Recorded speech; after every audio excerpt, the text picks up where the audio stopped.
Irish immigrants who had dug the Erie Canal came to Chicago in 1836 to dig the Illinois and Michigan Canal.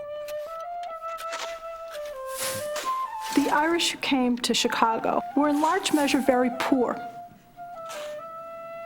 They had few skills, little that would have allowed them to negotiate an urban setting easily. And they were pulled out to Chicago to do the dirtiest, hardest work that was imaginable. And they were despised for it.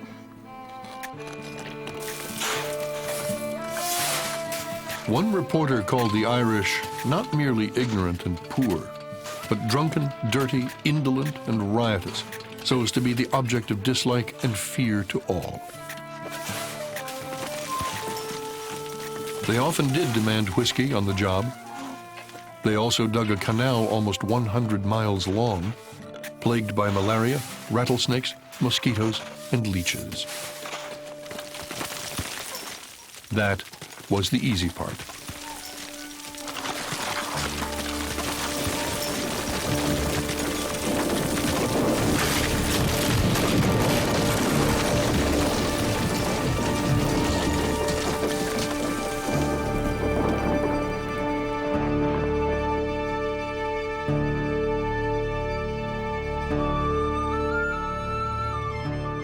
In 1838 alone, up to 1,000 canal workers died. Their graves are few, their stories unrecorded.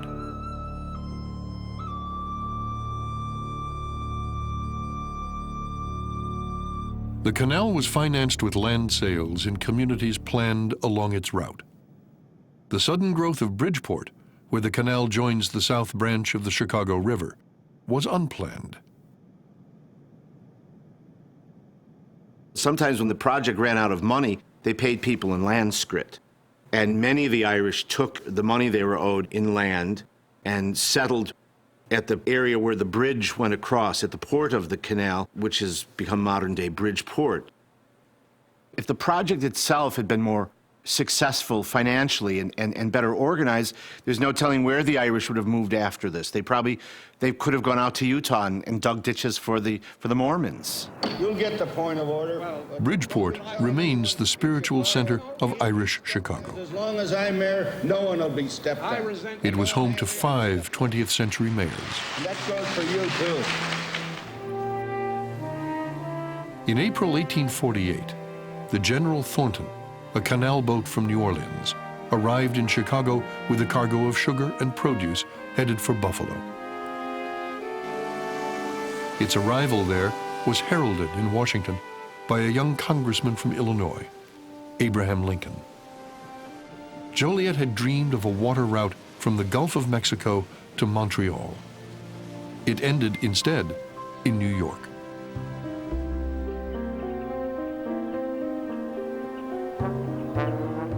The Illinois and Michigan Canal spared migrants the bumpy trip by horse and wagon west to the prairies and brought their produce back to Chicago.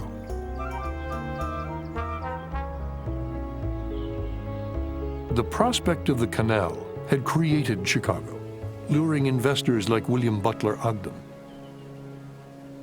But by the time the canal opened in 1848, Ogden had switched his bet and built a railroad to the prairies. Ogden found that Eastern financiers were not interested in the railroad. It seemed to have relatively limited prospects, and so he went out in his buggy along the prospective route and talked farmers into buying stock. And they're knocking on farmers' doors and the doors of businessmen who own land on the route and saying, look, we're going to run a railroad through here, give us right-of-way, become an investor by giving us right-of-way, give us money, and we'll give you shares in our company. Ogden raised $350,000 and bought a rickety locomotive, the Pioneer, which would run on wooden tracks with metal caps. On November 20th, 1848, the Pioneer chugged west for 8 miles to the end of the line. Along the way, it met a farmer with a wagon load of wheat It became the first wheat brought by train to Chicago. On the next trip, farmers overwhelmed the train with 30 carloads.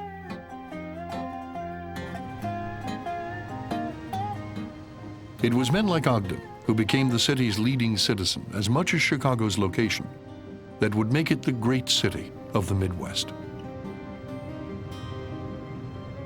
Any one of those small towns surrounding Chicago, out there on the rim of civilization, have equally propitious locations. But there's something about Chicago that triggers an economic revolution, where an economic revolution isn't triggered in a place like Kenosha. And it's hard to say exactly why, but there is this wonderful synergy, this combination of people of energy, risk takers, who come to that place. They see city building as a supremely human art, and they see that they have a chance here to turn this prairie bog into a great city.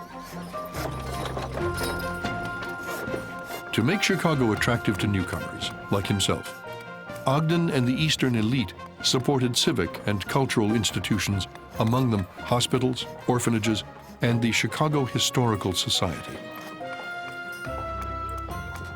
All on the north side of the river where they lived, not in Bridgeport where the Irish lived.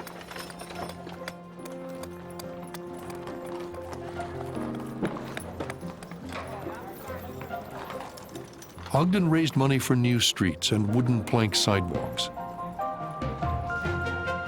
To accommodate canal traffic, he pushed for bridges, swing bridges, anchored in the middle of the river.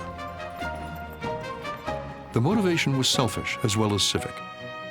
Ogden could not forget, a friend remembered, that everything which benefited Chicago benefited him.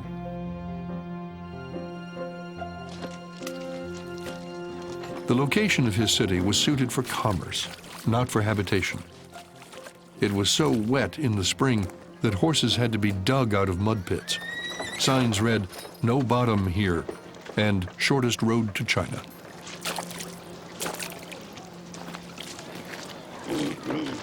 Scavenging pigs were the frontier city's answer to the garbage problem.